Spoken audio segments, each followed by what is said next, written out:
Tingnan niyo guys, si Bryce Hernandez nagkalito-lito na sa kakasinungaling niya. Wala na, nagkalito-lito na siya. Parang bumabaliktad na si Jinggoy, hindi si Jinggoy. Ano ba talaga, Bryce? Si Senator Jinggoy. Okay, kanino kaya yon? Proponent lang po ang sinabi sa akin ni boss. Sino nga? Sino yung proponent? Wala, naka-blind po ako doon. Blind siya kung sino proponent, pero nung nag-testify ka sa House, tahasan sinabi mo, ako at si Senator Joel Villanueva ang pinangalanan. Did you ever see Alcantara handing money over me? To me? Pero ba, may nakita ka ba? Sagutin mo lang, yes or no, may nakita ka ba? Wala po. Okay. Diba? Wala na talaga. Mr. Chair, may Mr. Chair? I interject? Mr. Chair, Yes, Senator with the Marcoleta. permission of Senator. Bryce, nung nag-testify ka sa House, matibay yung salita mo na si Miss, ano pangalan? Mina po. Mina, ay magdadala ng pera sa proponent. At ang binanggit mo sa House, si Senator Jinggoy. Di ba? Sa House. Your Honor, nakalink lang po na ang pakilala kay kay Ma'am Mina and Ma'am Beng is staff po ni Sen Jinggoy, pero hindi po specifically sinabi ko na yung proponent is para po kay Senator Jinggoy. Ayun, malinaw ngayon, ina-attribute mo lang bale kay Senator Jinggoy dahil stop niya si Beng, tama? Hindi po, ibang projects hindi po niya yung staff sinasabi si ko na Beng. nakatag po kay Senator Jinggoy, hindi po yung specifically noong 2022. O iba na naman ang sinasabi mo. Ito munang isa-isa lang. Nag-iiba ka na naman ng na salita. Excuse Sa me, House, with the, Senator Marcoleta, with the indulgence of the other members, we are suspending the one follow-up question because of the sensitivity of this issue. Okay. We want to resolve this and get to the bottom of this. So, with your indulgence, baka pwedeng suspend natin yung one follow-up question. Mag-freewheeling muna tayo. Sandali. No? Thank you. thank you, Mr. Chair. So, pero malinaw, merong magdadala, sinabi mo. Ang magdadala si Miss Mina, tama? It's either Miss Mina or Beng Ramos po. Pero merong dadalhin, di ba? Yes po. Malinaw na malinaw yon. Walang Opo. problema doon. Wala pong problema Ngayon, doon. sinabi mo na hindi naman pala si Senator Jinggoy. Specifically, hindi po si Senator Okay, Jinggoy. kanino kaya yon? Proponent lang po ang sinabi sa akin ni boss. Sino nga? Sino yung proponent? Wala, naka-blind po ako doon kung sino pong proponent po. Blind siya kung sino proponent, pero nung nag-testify ka sa House, tahasan sinabi mo, ako at si Senator Joel Villanueva ang pinangalanan mo. At Opo, sinabi mo rito, sabi ni Congressman Ridon, sorry, excuse me, before proceeding, can we state for the record again who is Beng Ramos? Ang sagot mo, she is the staff of Senator Jinggoy Estrada po. Staff, sagot ni Ridon, staff of Senator Beng Ramos is a staff of Senator Jinggoy Estrada. Ang sagot mo, yes po, Your Honor. Oh. Hindi ko siya naging staff kahit kailan, simula nung pumasok ako sa Senado noong 2004 up to the present. Hindi ko naging staff si Beng Ramos. How did you come to that conclusion na naging staff ko si Beng Ramos? Your Honor, si Boss Henry po ang nagpakilala sa akin. No. You answer my question directly. How did you come into that conclusion na staff ko si Beng Ramos? Si Boss Henry po ang nagsabi sa akin na staff niyo daw po si Beng Ramos. Paano malalaman ni Alcantara yan? Mr. Alcantara, can you confirm his statement? Respectful din na, Your Honor. Hindi ko nga po kilala itong yung pangalan to, Mina. At yung Beng Ramos po, alam ko po, nung nagtatanong nga po ako, sila po magkakilala niya, taga Santa Maria po yan eh. Hindi ko naman po personally kilala po yan eh.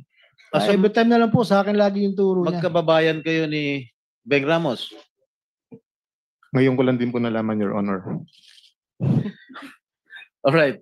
Meron ka pa sinabi, this was the, sa House this was the time na meron pang project na binigay si Boss Henry Alcantara kay Miss Beng Ramos through Miss Mina of WJ Construction. So, yun po yung ginamit na license or contractor at nandyan po yung pag-uusap kung kailan pa po magdi-deliver ng obligasyon dahil kailangan po ni Boss Henry. Okay? Oh. Ano ibig sabihin niyan? Ito po yung binigay nga po na project ni boss kay kay ma'am na contractor, kay Ma'am Mina, slash Ma'am Beng Ramos. I thought, kilala mo ba Mr. Alcantara si Mina? We never met po. Ngayon ko lang po siya nakita. And I swear, alam po ni Ma'am Minang, hindi po kami Miss Mina, nagkikita. kilala mo si Engineer? Hindi po, Your Honor. Anyway, Kahit po si Sir Bryce Teka, sa for Yeah, phone sino ko lang nagpakilala sa iyo kay Bryce? binigay lang po sa akin ni Beng Ramos yung number niya. So over the phone lang po kami nag-usap. Okay, so kinontak mo na siya on the Opo. basis of yeah. Opo. Thank you. okay, just to pursue further, no? Miss Mina, ni minsan, hindi ka nagpunta sa tanggapan ko, sa opisina ko, tama po? Hindi po. Never tayo nag-usap at ngayon lang tayo nagkakilala, tama po ba? Ngayon lang po. Ipinatawag ka sa hearing na ito dahil nabanggit ang pangalan mo at yung WJ Construction sa testimony ni Bryce Hernandez sa Kongreso noong September 9. Tama po ba? Yes po, Your Honor. Okay. Ito pong text message na inilantad ni Bryce Hernandez doon sa House hearing. Okay? Natatanda mo ba itong text message na ito? Yes po, because I still have that in my Ikaw phone. ba nagpadala nito? Ako po. Ikaw? Ako po. Bakit Beng Ramos ang nakalagay doon? Pinanood ko nga po yung hearing ng congressional and it appeared po na to Bryce, ang ka-text niya po ay si Beng Ramos. So, bakit Beng Ramos ang nakalagay rito? Kasi po ang pakilala ni boss sa akin is Beng Ramos is staff niyo po, hindi naman po si Ma'am Mina. Si Beng Ramos ang staff ko? Opo, yun po ang sabi niya sa akin. Sabi nino? Ni Boss Henry ko po. Paano niya malalaman? Hindi naman kami nag-uusap niya. Paano niya malalaman staff ko si Beng Ramos? How will he know? Hindi ko rin po alam. Yun lang po ang sinabi sa akin ni Boss Henry. Kaya po Alam mo, nagkaroon po kami ng connect ni Alam mo, Ma'am Beng Ramos tsaka si alam mo, Ma'am Mr. Mina. Bryce, masyado ka na nagsisinungaling eh. Anyway, so, ang pagkakaalam mo, sino nag-text sa'yo nito? Si Miss Mina o si Beng? Ayun po. Nakalagay po pala yung akala ko po, si Ma'am Beng Ramos. Pero si Ma'am Mina ng WG Construction po. Okay. Ito, nangyari to December 10, 2022. Just for the record. Tama po ba? Opo, Your Honor. Sabado to, Sabado to, December 10, 2022. Kaupo lang namin mga bagong senador nun. Okay? Senator So- Jinggoy, Yes. with the, Yes, please. Mr. Chair, Go ahead, please. interjection lang, Senator Jinggoy, kung baka pwedeng to give clarity saan yung Beng Ramos na yan, paupuin natin dito. Mr. Chair, Yes. I have conferred already, if I may, I have conferred with the chairman of the Senate Blue Ribbon due to humanitarian reasons because she is suffering from stage 4 cancer. So, kawawa naman. We decided against inviting her because she's undergoing chemotherapy. well noted, Mr. Chair. Thank you. Sorry, I don't know about that information. Thank you. But sana, para maklaro ito. But thank you, Mr. Chair. Okay. We will extend up to 12:30. So Senator Jinggoy can reclaim his 3 minutes, last remaining 3 minutes. After that, we'll go on break and then we come back at 1 o'clock. Please proceed. Thank you, Mr. Chair. Madam Mina, sa message mo nung December 11, which was a Sunday, may sinasabi ng isang delivery. Tama po ba? Yes po. Ano ito? Para saan at para kanino? I meant by delivery po are the documents na hinihingi niya po for the processing po ng joint venture with the supposed contractor. Hindi pera ito.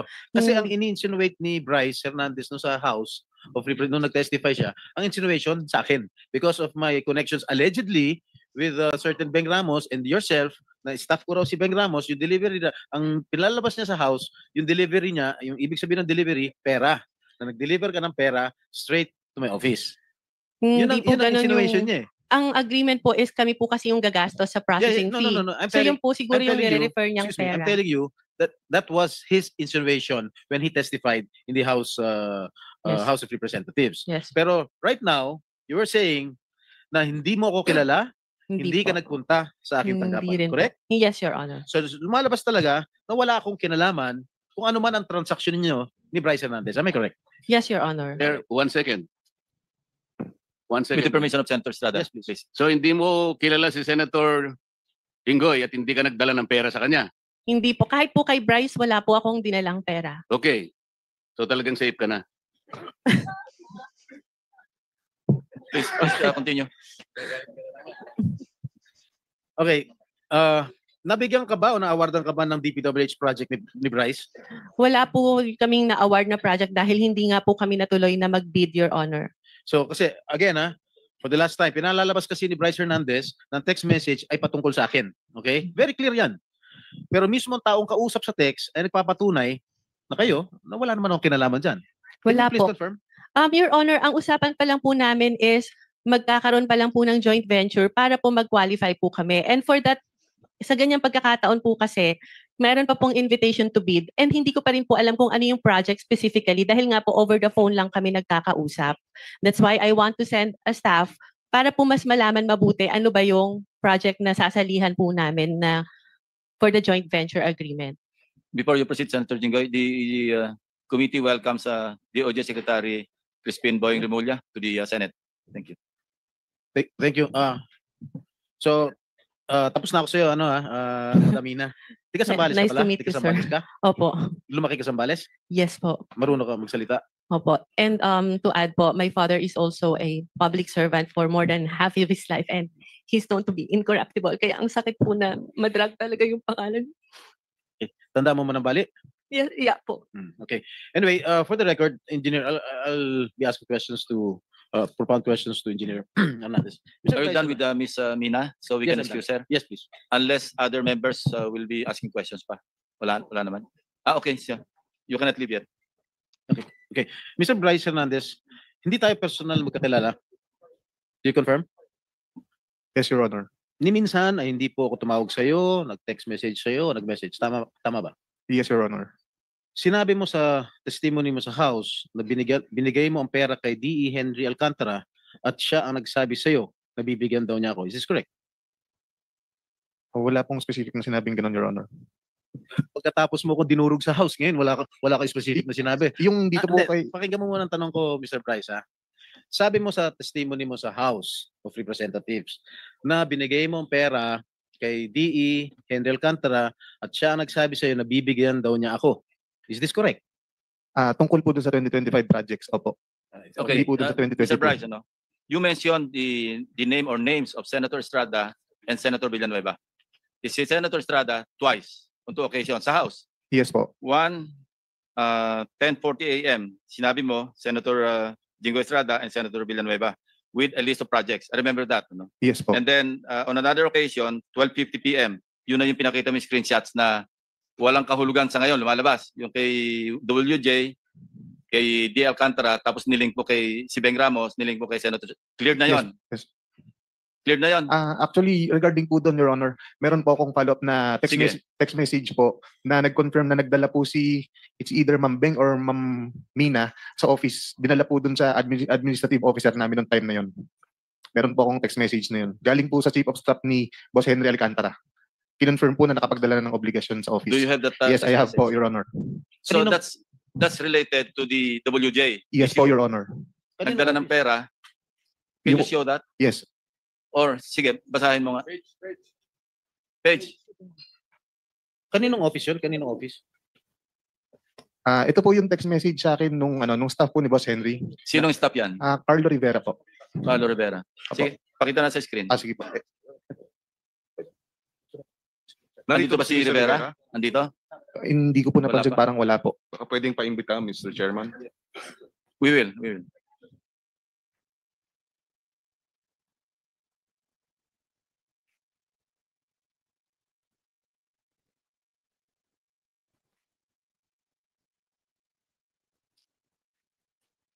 While waiting, yung isa pang pagkabanggit mo, sa kanilang dalawa, yung 10:40 a.m. do sa House hearing ng September 9, di ba? September 9. Okay. Sinasabi mo, nagbaba si Senator Estrada ng 355. Yes po, Si Your Senator Honor. Villanueva nagbaba ng 600 million. Yes po, pero hindi po Okay, 2025 yun kay Senator Joel po. Hindi po. Hindi, 600 million sabi mo. Opo, pero Okay, hindi we po sa check with the 2025. GAA. No? Yung kay Senator Villanueva, in fairness to him, hindi namin makita sa GAA yung mga enumeration mo o yung enumerated list of projects. As para sa Senator Jinggoy, nakita namin talaga yung 7 items kasi item for item, chinek namin, nagtugma doon sa sinabi mo. But in fairness to Senator Villanueva, unless you modify the list that you enumerated at tumama doon sa aming chinecheck, then we will also hold him into account. But as of now, we cannot. That's why I did not mention him. Yung 600 mo, mali mali yung description mo.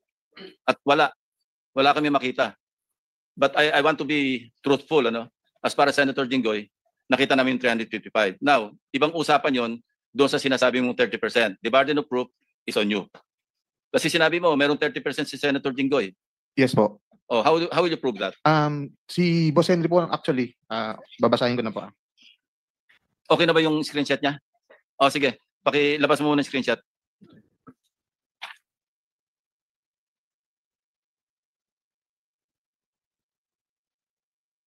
Oh, sige. You start reading from your cell phone. Sige.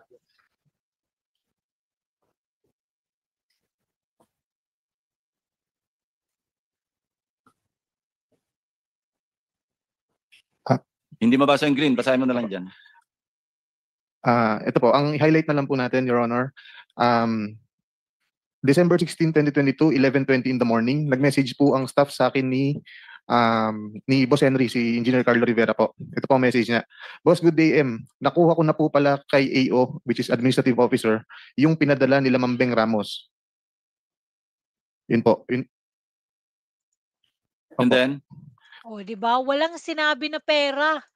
Sinasabi naman ni Ma'am Mina Jose na mga papers daw 'yun for the joint venture. Naku, talaga 'tong si Bryce. Saan kaya niya nabuo yang storyang 'yan, 'no? Grabe talaga. Kaya guys, naku, maniwala pa kayo kaya nga hindi na naniniwala sa kanya pati si Lacson, eh. Ewan ko